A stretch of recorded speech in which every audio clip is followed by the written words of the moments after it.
사랑하는 더 넘치는 교회 믿음의 가족 여러분, 휴가 잘 보내셨습니까? 연휴 잘 보내셨나요?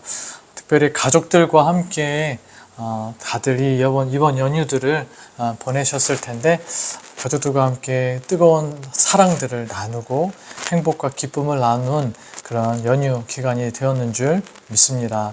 오늘 특별히 이 새벽 첫 시간, 여러분들이 무슨 생각을 떠올리기 전에, 또 여러분들이 무엇인가를 하기 전에 가장 먼저 주님 앞에 나와 여러분 생각 속에, 마음 속에 말씀을 담으려 하는 그 마음을 주님께서 기뻐하시고, 이 시간 가운데 하나님께서 말씀을 통한 기쁨과 은혜, 또 위로와 소망을 여러분들에게 더 넘치도록 부어주시기를 주님의 이름으로 축원드립니다.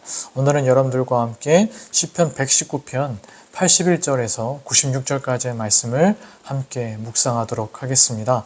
함께 먼저 오늘 본문을 읽어보겠습니다. 시작. 나의 영혼이 주의 구원을 사모하기에 피곤하오나 나는 주의 말씀을 바라나이다. 나의 말이 주께서 언제나 나를 안위하실까 하면서 내 눈이 주의 말씀을 바라기에 피곤하니이다. 내가 연기 속에 가죽부대같이 되었으나 주의 율례들을 잊지 아니하나이다. 주의 종의 날이 얼마나 되나이까? 나를 핍박하는 자들을 주께서 언제나 심판하시리이까? 주의 법을 따르지 아니하는 교만한 자들이 나를 해하려고 웅덩이를 팠나이다. 주의 모든 계명들은 신실하니이다. 그들이 이유 없이 나를 핍박하오니 나를 도우소서. 그들이 나를 세상에서 거의 멸하였으나 나는 주의 법도들을 버리지 아니하였사오니 주의 인자하심을 따라 나를 살아나게 하소서. 그리하시면 주의 입의 교훈들을 내가 지키리이다. 여호와여, 주의 말씀은 영원히 하늘에 굳게 섰사오며 주의 성실하심은 대대에 이르나이다. 주께서 땅을 세우셨으므로 땅이 항상 있사오니 천지가 주의 규례들대로 오늘까지 있음은 만물이 주의 종이 된 까닭이니이다. 주의 법이 나의 즐거움이 되지 아니하였다면 내가 내 고난 중에 멸망하였으리이다. 내가 주의 법도들을 영원히 잊지 아니하오니 주께서 이것들 때문에 나를 살게 하심이니이다. 나는 주의 것이오니 나를 구원하소서. 내가 주의 법도들만을 찾았나이다. 악인들이 나를 멸하려고 엿보오나 나는 주의 증거들만을 생각하겠나이다. 내가 보니 모든 완전한 것이 다 끝이 있어도 주의 계명들은 심히 넓으니이다. 아멘. 시편 119편은 제가 첫날 말씀드렸듯이 히브리어 22개의 알파벳을 각 8절씩 한 연으로 삼은 알파벳이다라는 말씀을 여러분들에게 드렸습니다. 오늘은 11번째 연, 또 12번째 연의 말씀입니다. 시인의 고통은 도무지 끝이 나지를 않습니다. 84절, 85절, 또 86절, 87절에 대적들의 부당한 공격과 함정, 까닭없는 핍박과 비방이 여전히 계속되고 있다는 것을 우리는 이 4개의 절을 통해 읽을 수가 있습니다. 그런데 참 이상한 것은 하나님께서 그 어려움과 고통 중에 시인이 하나님 앞에 계속해서 기도를 드리고 있음에도 불구하고 이상하리만치 하나님께서 아무것도 하고 있지 않은 것 같다는 것입니다. 하나님께서 시인의 대적들을 심판하지 않으시고 계시는 것 같습니다. 84절 하반절에 나를 핍박하는 자들을 주께서 언제나 심판하시리까? 라고 시인은 하나님 앞에 호소합니다. 시인은 기도에 대한 아무 응답이 없는 것 같고 하나님께서 아무 대답도 해주시지 않는 것 같아서 너무 지쳤다고 또 고백합니다. 81절 상반절에 보면 나의 영혼이 주의 구원을 사모하기에 피곤하오나, 이 말씀에서 피곤하오나에 해당하는 히브리어 단어는 칼타라는 말이라고 합니다. 이 칼타라는 말은 소진되다, 고갈되다 라는 의미입니다. 쉽게 말해서 이 말씀은 시인이 하나님의 구원을 사모하는 지금 시인의 영혼이 너무 이제 지쳤다라는 것입니다. 하나님, 저 너무 지쳤어요 라고 말하고 있는 것이죠. 오랫동안 극심한 어려움으로 고통을 받아왔고 이제는 더 이상 견딜 수가 없는 상황에 처했음을 의미하는 것입니다. 더 이상 버틸 힘이 없습니다. 그의 인내력이 바닥에까지 내려갑니다. 하나님은 여전히 침묵하시는 것 같습니다. 82절, 나의 말이 주께서 언제나 나를 안위하실까 하면서 내 눈이 주의 말씀을 바라기에 피곤하니이다. 하나님의 위로도 느껴지지 않아서 이제는 정말 다 포기하고 싶은 상황임을 토로합니다. 하나님의 위로, 안위를 정말 말 그대로, 이 82절의 말 그대로 눈 빠지게 기다렸지만 내 눈이 주의 말씀을 바라기에 피곤하니이다. 정말 우리말 표현대로 그냥 그대로 그대로예요. 눈 빠지게 기다렸다는 것입니다. 하지만 하나님의 어떤 행동, 대적을 멸하시는, 대적을 심판하시는 하나님의 역사, 혹은 하나님의 위로조차 느껴지지 않는다고 말하고 있는 것입니다. 시인은 이렇게 자신의 육체적, 정신적 에너지가 다 소진될 때까지 하나님의 구원하심을 간절하게 소망하였음을 표현하고 있습니다. 여러분, 우리도 인생 가운데 이런 상황에 처할 때가 있습니다. 하나님, 저는 여기까지입니다. 여기가 제가 견딜 수 있는 한계 지점입니다. 주님, 끝에 다다랐습니다. 더 이상은 어떻게 안 됩니다. 바로 그 다음 걸음은 주님, 절벽이에요, 주님. 벼랑입니다. 갈 데가 없어요, 주님. 하나님, 이런 저에게 무엇을 더 바라시나요? 하나님, 제가 더 뭘 내려놓기를 바라시나요? 저는 내려놓을 것이 아무것도 없는데요. 하지만 시인은 그럼에도 불구하고 분명 그의 현실은 이런 고통의 상황 속에 있었지만 시인은 이런 상황 속에서도 하나님 말씀의 신실하심, 즉 말씀하신 하나님의 신실하심을 잊지 않고 의지하겠노라고 담담히 다짐합니다. 주님의 윤리에서 벗어나는 행동을 하지 않겠다는 그의 믿음의 고백이 참으로 놀랍고 참 귀합니다. 83절, 내가 연기 속에 가죽 부대같이 되었으나 주의 윤례들을 잊지 아니하나이다. 우리가 기회가 있으면 한번 몽골로 단기 선교를 가봤으면 좋겠다는 생각을 해보게 됩니다. 근데 몽골 선교가 쉽지 않다고 하긴 하더라고요. 음식이나 이런저런 것 때문에. 몽골에 가면 제일 특별한 게 뭔가요? 게르잖아요, 게르.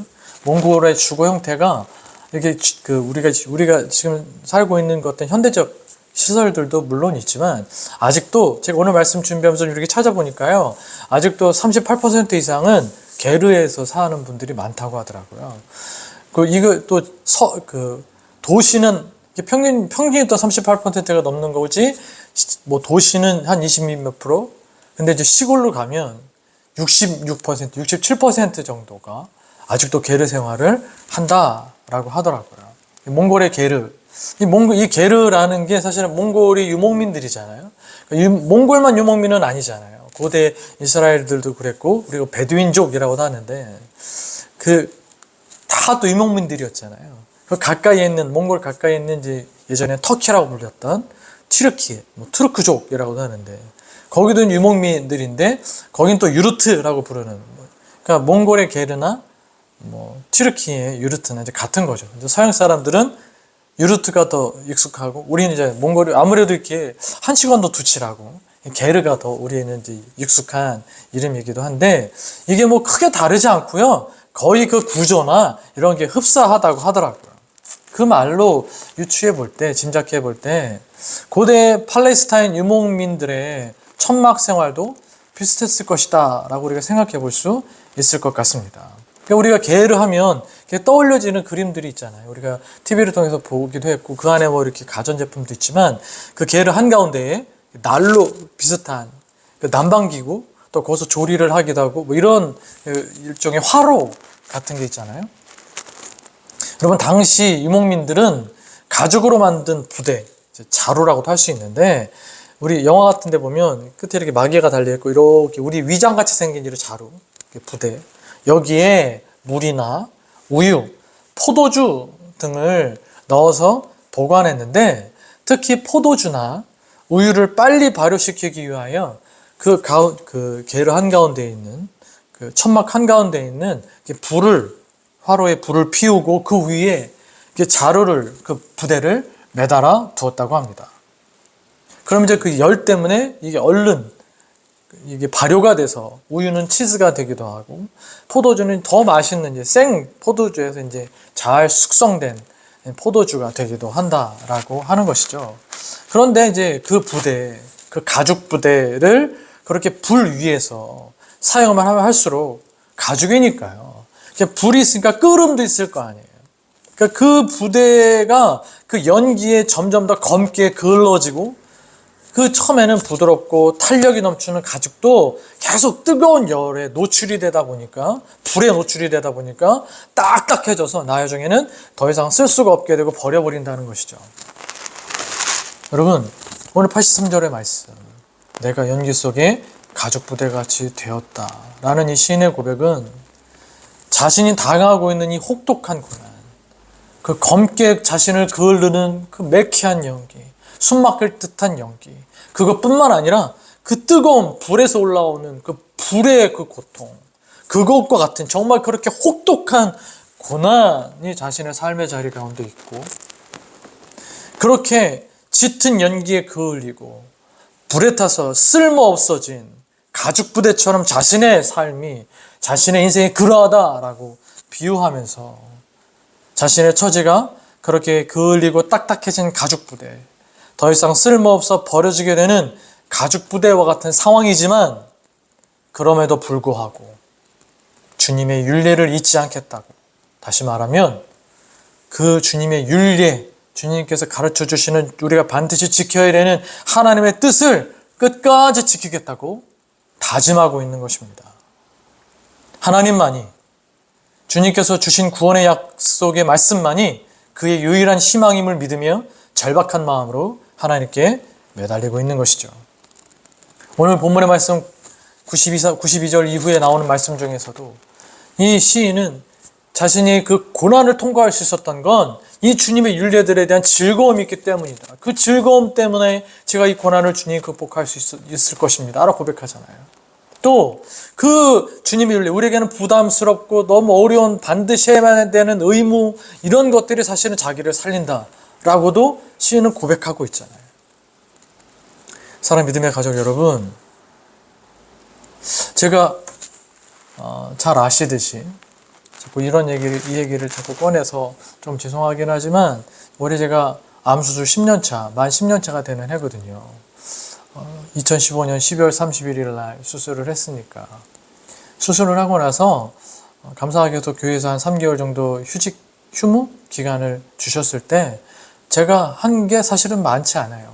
다른 걸 할 수가 있지도 않았었어요. 이렇게 그냥 일어나 앉아만 있어도 너무 피곤했으니까.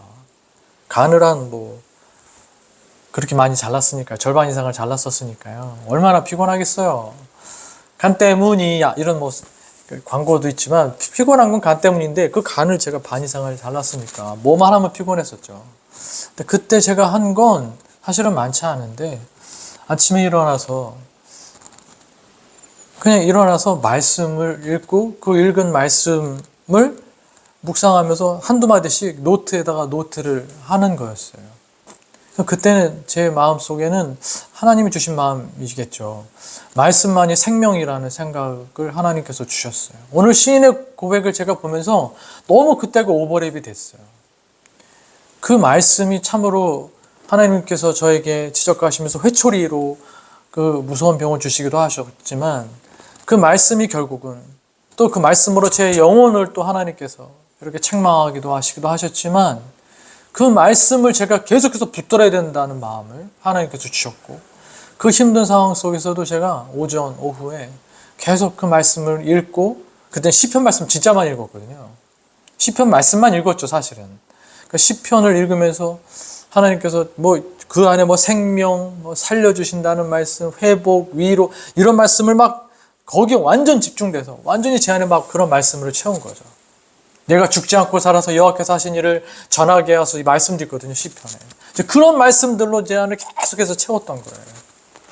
계속해서 말씀만 보고 말씀 붙들고 절박하게 주님의 말씀 약속만을 붙잡았던 거예요. 그때는 그렇게 그게 편협되고 이기적인 것 같기도 하고 하나님의 말씀을 한쪽만 캔 것 같았지만 그때는 그렇게 할 수밖에 없었어요. 근데 그렇게 하나님의 말씀을 절박하게 붙들었던 것이, 그 말씀을 사모하고 기뻐하고 그 말씀 안에서 내가 생명이 있다고 생각하면서 그걸 붙들고 계속해서 나갔던 게 하나님 정말 저를 살리셨어요.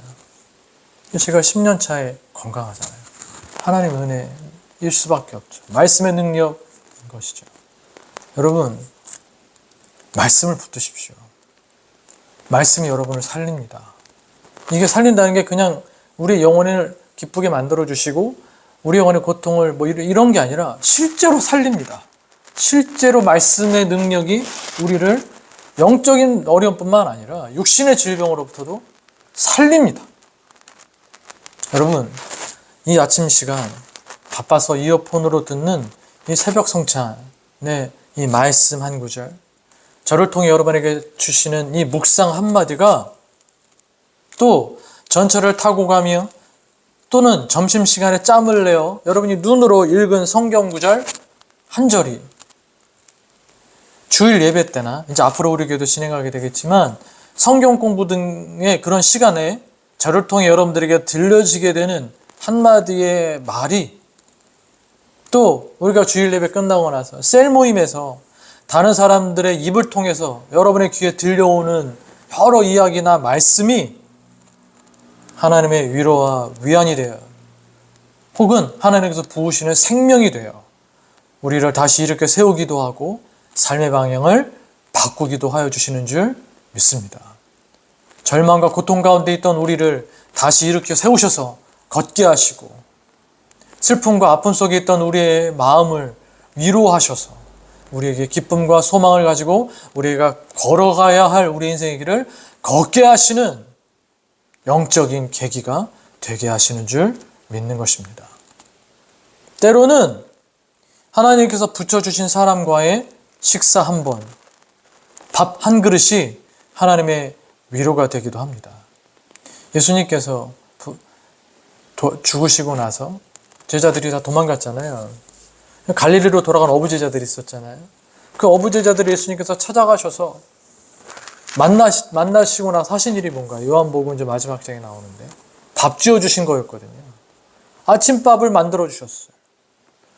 밤새도록 이제 주님의 그 죽으심 앞에 실망하고 막 고통하고 막 좌절하고 있던 그 제자들을 주님 찾아가셔서 하신 일이 밥 차려주신 일이었어요. 밥 한 그릇이 하나님의 위로가 되고 그 밥 한 그릇이 제자들을 다시 이렇게 세워서 베드로의 경우 거꾸로 십자가를 지게 한 그 동기가 됐다는 거예요. 힘이 됐다는 거예요. 마찬가지죠. 하나님께서 붙여주신 우리 믿음의 가족들과의 식탁, 또 하나님께서 붙여주신 우리 믿음의 사람들과 함께 나눈 밥 한 그릇. 저는 그래서 주일날 우리 예배드리고 나서 하는 식사가 참 의미가 있다는 생각을 다시 한번 하게 됩니다. 하나님의 위로가 되고 하나님께서 우리를 이렇게 세우시는 일종의 어떤 우리를 다시 이렇게 세우시는 그 장이 되는 것이니까. 또 어떤 면에선 소박한 나들이나 산책이 하나님의 안위로 다가오기도 합니다. 제가 성산교회에 있을 때 요즘 일 많이 못하지만 그래도 그때는 시간적 여유가 조금 지금보다 있었을 때니까 월요일에는 또 거의 장로님 집사님하고 잘 아시죠? 자전거 타러 다녔던 거. 놀러 다닌 게 아니고요. 그게 그분들에게도 그랬겠지만 저에게도 복잡한 마음이나 생각을 또 이렇게 정리하고 하나님께서 그 자전거 타면서 주어지는 어떤 즐거움이나 함께 와서 나누는 식탁 속에서 하나님께서 다시 저를 일으켜 세우시기도 하고 새 힘도 주시고 즐거움도 주시고 하나님의 안위도 느끼게 해주시는 그런 시간들이기도 했었어요. 때로는 그냥 이렇게 방에 틀어박혀 있는 게 아니라 내 삶의 자리에서 조금 이렇게 벗어나서 그냥 한강에도 한번 나가보아서 산책하는 거 한번, 그런 일들이 속에서 하나님께서 우리에게 세미한 음성 가운데 말씀하시는 하나님의 말씀과 음성을 들을 수 있게 해주시는 시간이 될 수 있다라는 것이죠.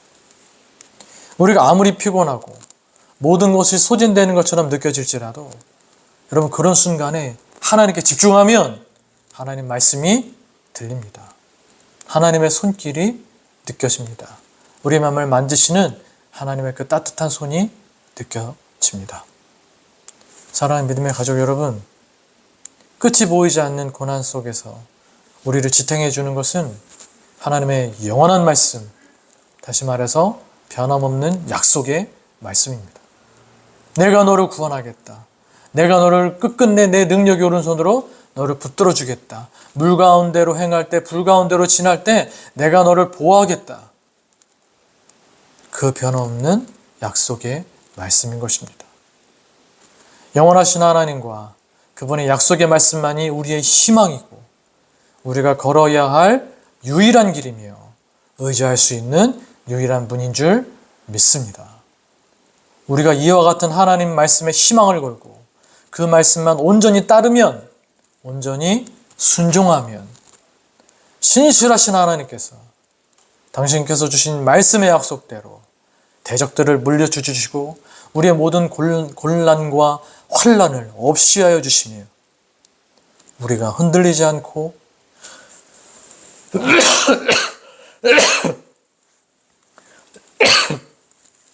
죄송합니다. 어제도 그랬는데 또 다시 신실하신 하나님께서 하나님 자신께서 주신 말씀의 약속대로 우리의 대적들을 물려주시고 우리의 곤란의 문제, 우리의 어려움의 문제들을 극복하게 해주시고 또 우리가 흔들리지 않고 굳게 서게 해주실 것임을 여러분 믿고 확신하시기 바랍니다. 시편 40편 1절과 2절에는 이런 말씀이 있습니다. 내가 여호와를 기다리고 기다렸더니 귀를 기울이사 나의 부르짖음을 들으셨도다. 나를 기가 막힐 웅덩이와 수렁에서 끌어올리시고 내 발을 반석 위에 두사 내 걸음을 견고하게 하셨도다. 내가 여호와를 기다린 것만이 아닙니다. 기다리고 기다립니다. 오늘 시인의 고백처럼 하나님께서 아무것도 행하시지 않는 것 같아 답답하지만 그래도 기다리고 기다렸더니 하나님께서 내가 부르짖는 그 부르짖음, 나의 어쩌면 간절한 그 호소에 귀를 기울이고 계시다가 나의 부르짖음을 들으시고 하나님의 때에 우리를 기가 막힐 웅덩이와 수렁, 다른 성경 번역에는 죽음의 웅덩이라고도 표현되어 있는데 정말 우리가 죽을 것만 같은 그 고난의 상황 속에서 그 웅덩이와 수렁에서 대적들이 나를 잡아 죽이려고 파놓은 그 웅덩이에서 하나님 우리를 끌어올리시고 내 발을 반석, 거대한 튼튼한 바위 위에 두셔서 우리를 안전케 하시고 우리가 걸어가는 인생의 걸음을 견고하게 하셨도다라는 말씀입니다.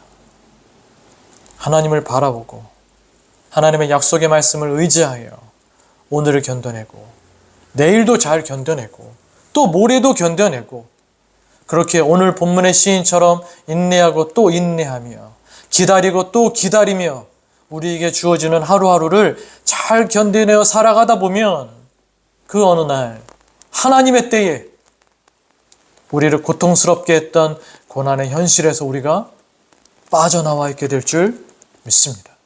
극복하게 될 줄 믿습니다. 기가 막힐 웅덩이와 죽음의 수렁에서 끌어올리시고 표현하자면 진도 9.0, 10.0 어마어마한 지진이 와도 조금도 흔들리지 않을 튼튼하고 또 그 흔들리지 않을 그 반석 위에 우리를 세우시고 쓰나미가 아니라 쓰나미 할아버지가 와도 하나님께서 우리를 그 날개 아래 품어주사 물 한 방울 닿지 않게 하시고 우리로 하여금 그 어떤 위험도 느껴지지 않을 평안함 속에 있게 하여 주실 줄 믿습니다. 우리를 넓은 곳, 우리를 그렇게 평안한 곳으로 이끌어 주실 줄 믿습니다.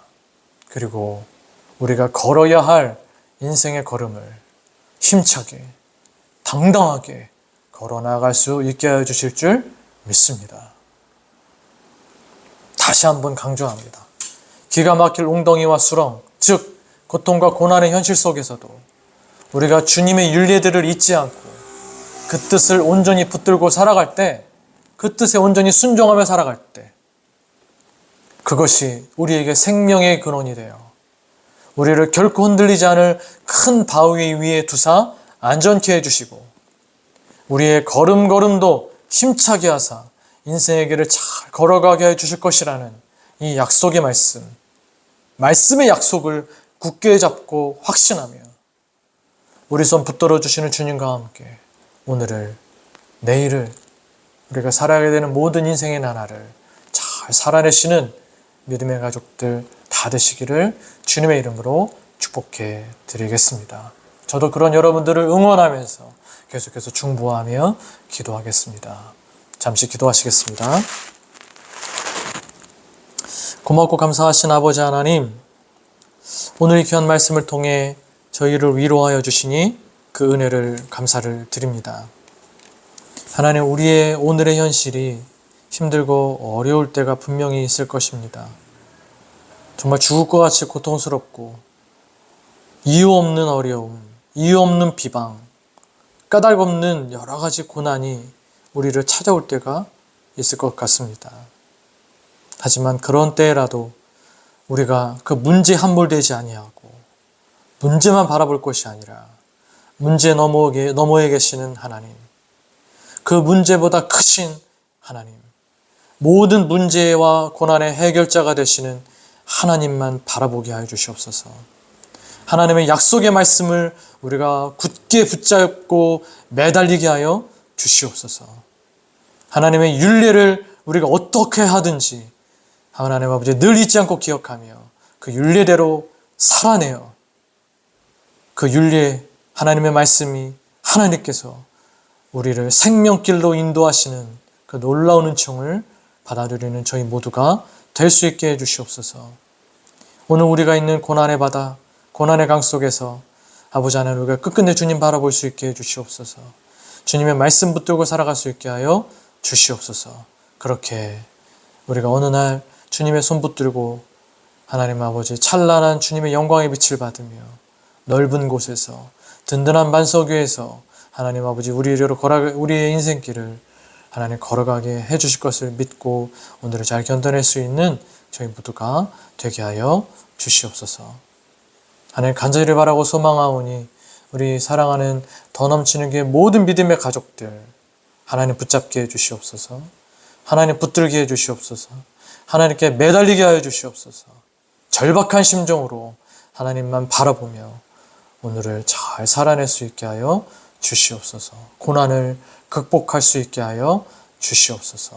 이 부족한 종 아무것 가진 것 없고 아무 능력도 없지만 우리 사랑하는 귀한 믿음의 지체들을 위하여 뜨거운 사랑으로 주님 앞에 중보하오니 주여 우리 사랑하는 지체들에게 은혜와 은총으로 더하여 주시옵시고 주님의 때를 하나님 속히 오게 해주사 이 고난을 넘어서서 하나님과 함께하는 기쁨의 날을 맞이할 수 있게 하여 주시옵소서. 사랑하는 주님을 온전히 의지하오며 예수님의 이름으로 기도드립니다. 아멘. 우리 함께 기도하실 때 오늘 말씀 붙들고 여러분 기도하시고 하나님께서 특별히 여러분들에게 주시는 말씀들을 또 하나님 앞에 감사로 되뇌이며 기도하시고 특별히 여러분이 말씀의 실천으로 삼아야 될 것이 있다면 그 실천을 잘 해낼 수 있도록 주님께서 힘주시기를 기도하실 수 있는 이 아침 되시기를 바라겠습니다. 우리 함께 기도하시겠습니다.